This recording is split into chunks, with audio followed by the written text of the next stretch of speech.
សួស្តីអ្នកនរគ្នាថ្ងៃនេះខ្ញុំមានបេសកកម្មមួយគឺស្វែងរកក្រោយពេទ្យចង់ដឹងថាក្រោយពេទ្យនឹងអីគេហើយមានអីខ្លះជាដំបូងយើងមកកាន់មន្ទីរពេទ្យបង្អែកខេត្តរតនគិរីហើយយើងក៏ធ្វើដំណើរទៅហួសនឹងដើម្បីទៅក្រោយពេទ្យខ្ញុំអត់ដឹងថាក្រោយពេទ្យនឹងជាស្អីហើយមានអីខ្លះអញ្ចឹងបានជាចង់ទៅមើលហ្នឹងព្រោះលឺល្បីខាងពូអ៊ំហើយបងជាពិសេសចំនួនមុន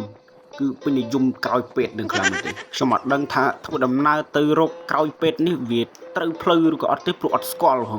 បងដែលរស់នៅក្នុងខេត្តរតនគិរីបាត់ដឹងថានៅក្រោយពេទ្យមានអីខ្លះហើយផ្លូវចូលក្រោយពេទ្យនឹង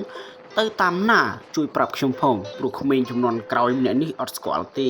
នេះផ្លូវដែលខ្ញុំជិះនេះចេះតែជិះទៅទេអត់ដឹងថាវាត្រូវឬក៏អត់ហើយបើសិនជាត្រូវមែនដូចអត់មានឃើញអីផងនៅក្រោយពេទ្យនោះហើយនេះទំនងជាក្រោយពេទ្យហើយនេះ